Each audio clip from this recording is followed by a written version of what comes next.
വേമ്പനാട്ടുകായലിൽ 7 kilometre നീന്തി കടക്കുക, അതും കൈകൾ രണ്ടും ബന്ധിച്ച ശേഷം. അസാധ്യമെന്ന് പറയാൻ വരട്ടെ, സാധ്യമാക്കി കാണിച്ചു തന്നിരിക്കുകയാണ് 4ാം ക്ലാസ്സുകാരി റെയ്സ ജീൻസ്.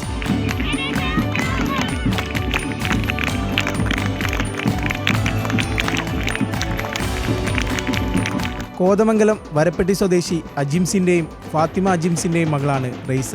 ഏപ്രിൽ തൊട്ടാണ് നീന്തലിന് പോയത്. അവിടെ എല്ലാവരും നീന്തണം കണ്ടപ്പോൾ എനിക്കും തോന്നി നീന്താൻ. അപ്പം സാറിൻ്റെ അടുത്ത് വെച്ച് നീന്തണമെന്ന് ചോദിച്ചു. അപ്പം ഞാൻ പറഞ്ഞു എന്നാൽ ഞാനും നീന്താമെന്ന് പറഞ്ഞു. അങ്ങനെ ഞങ്ങൾ പ്രാക്ടീസ് തുടങ്ങിയിട്ട് സാറ് പറഞ്ഞു കൈ കെട്ടി നീന്തിക്കോന്ന് പറഞ്ഞു. അപ്പോൾ അന്ന് തൊട്ട് ഇച്ചിരി ബുദ്ധിമുട്ടൊക്കെ ഉണ്ടായിരുന്നു, പിന്നെ അത് കുഴപ്പമില്ലാതെ. സാധാരണ എല്ലാ പിള്ളേർക്കും അങ്ങനെ അത്രയും ഉണ്ടാവില്ല, പക്ഷെ ഇവൾക്ക് ഭയങ്കര ഒരു ഇത് നീന്തൽ, അത് ഭയങ്കര കോൺഫിഡൻസ് ആയിരുന്നു. പിന്നെ അവൾക്ക് അത് ഇങ്ങനെ പ്രാക്ടീസ് ചെയ്യാനായിട്ട് ഭയങ്കര ഇൻട്രസ്റ്റ് ആയിരുന്നു. പിന്നെ അതുപോലെ ഇപ്പോൾ ഇവളുടെ ആഗ്രഹം പോലെയാണ് ഇതിന് തന്നെ നമ്മൾ വിട്ടത്. ഇനിയിപ്പോൾ നീന്തൽ കണ്ടിന്യൂ ചെയ്യാനാണ് ഉദ്ദേശിച്ചേക്കുന്നത്. റെയ്സയുടെ മിന്നും വിജയത്തിൽ നഗരസഭയും പൗരാവലിയും റെയ്സയെ അനുമോദിച്ചു. ഡോൾഫിൻ അക്വാട്ടിക് ക്ലബിലെ കോച്ച് ബിജു തങ്കപ്പനാണ് റെയ്സയുടെ പരിശീലകൻ. ന്യൂസ് മലയാളം, കോട്ടയം.